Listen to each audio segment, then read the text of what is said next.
Kita sering banget kan ngelihat berita kesehatan yang aneh atau teori konspirasi di media sosial dan mikir, ini masalah baru ya. Tapi sebenarnya, fenomena yang kita sebut sains palsu atau pseudoscience ini justru meledak ketika kondisi-kondisi tertentu dalam sejarah itu pas banget. Dan periode akhir abad ke-20 sampai awal abad ke-21 itu adalah momen di mana semua kondisi itu ketemu secara sempurna. Alasan utama kenapa sains palsu meledak itu bukan karena ini. Ini, nih kesalahpahaman yang paling umum. Orang-orang itu nggak tiba-tiba jadi kehilangan akal sehat kok. Jadi, apa dong yang sebenarnya terjadi? Oke, ayo kita bedah bareng-bareng. Jawabannya itu ada di 5 pergeseran besar dalam struktur masyarakat kita yang terjadinya barengan. Ini bukan soal satu penyebab tunggal ya, tapi lebih kayak perfect storm, gabungan dari banyak faktor yang saling berkaitan. Yuk, kita lihat satu persatu. Faktor pertama dan mungkin yang paling dasar adalah sains itu sendiri. Di paruh kedua abad ke-20, sains itu maju pesatnya luar biasa. Tapi kemajuan ini juga nimbulin satu masalah besar. Sains jadi terlalu rumit buat dipahami orang awam.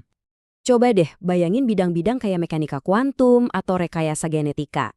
Ini adalah disiplin ilmu yang super spesialis, di mana bahkan ahlinya aja cuma bisa menguasai satu bagian yang super kecil. Hasilnya, timbul jurang pengetahuan yang lebar banget antara ilmuwan dan kita masyarakat umum. Ini yang bikin publik jadi susah bedain mana sains beneran, mana yang abal-abal. Nah, saat sains yang asli jadi terlalu susah buat dipahami pakai logika sehari-hari, teori-teori palsu yang simpel justru jadi kelihatan jauh lebih menarik. Ya jelas dong, penjelasan yang paling gampang dicerna itu yang paling sering di-share kan? Kondisi inilah yang jadi lahan subur buat sains palsu nyebar lebih cepat daripada kebenaran yang ya emang rumit.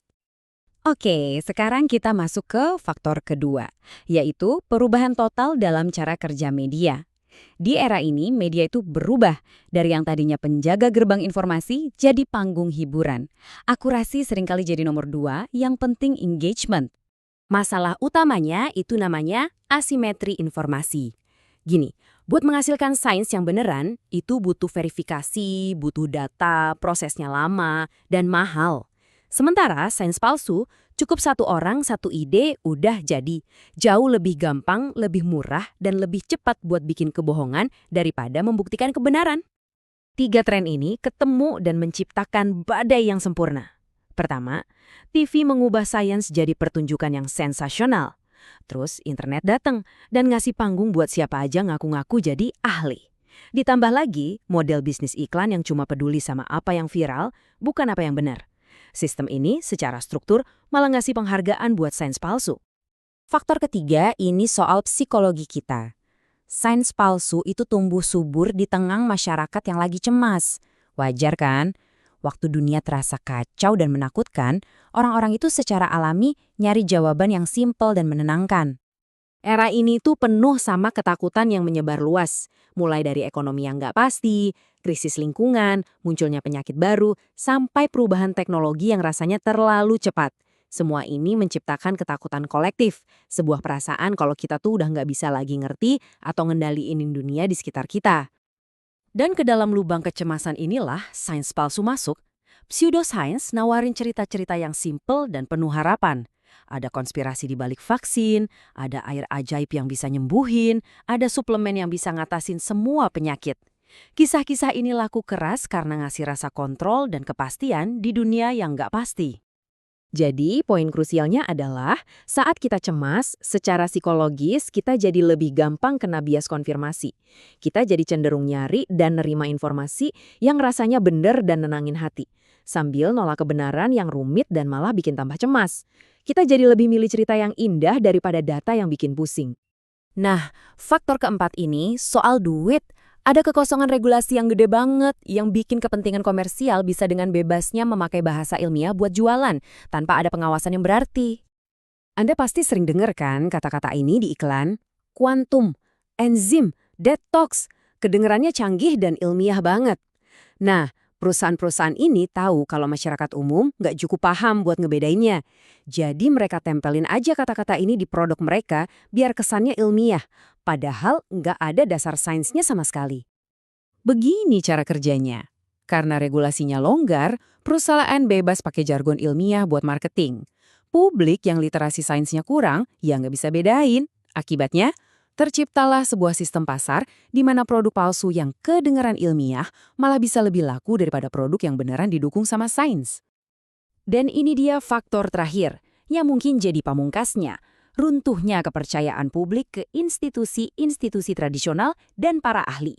Kepercayaan itu kan fondasi penyebaran ilmu pengetahuan, dan fondasi itu mulai retak. Kepercayaan ini nggak hilang tiba-tiba ya, tapi terkikis sama serangkaian kejadian nyata, skandal perusahaan, kasus penipuan penelitian, kebohongan politik, dan kesalahan-kesalahan medis yang diekspos besar-besaran. Para ahli dan institusi jadi nggak lagi dilihat sebagai sumber kebenaran yang mutlak. Nah, kekosongan kepercayaan ini kemudian diisi sama figur-figur baru. Siapa mereka?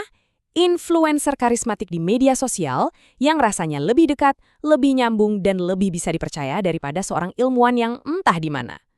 Pergeseran ini ngebuat penyebaran informasi alternatif dan seringkali palsu jadi secepat kilat dengan kecepatan yang belum pernah kita lihat sebelumnya. Jadi, setelah kita lihat kelima faktor tadi, kita bisa narik satu kesimpulan besar.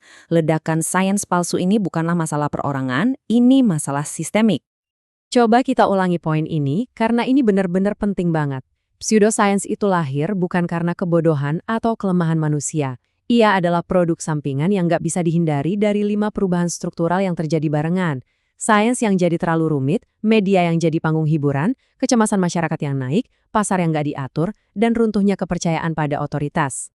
Dan ini ngebawa kita ke hari ini. Sejarah itu sering berulang loh.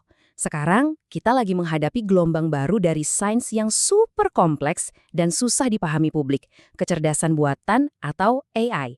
Kondisi yang sama, yaitu kompleksitas yang tinggi, lagi-lagi tercipta. Nah, jadi pertanyaan terakhir buat kita renungkan bersama adalah ini. Dengan sejarah yang udah ngajarin kita gimana kondisi-kondisi tadi bisa melahirkan gelombang pseudoscience, dan sekarang AI menciptakan lahan subur yang baru, apakah kita sudah lebih siap buat menghadapi apa yang bakal terjadi selanjutnya?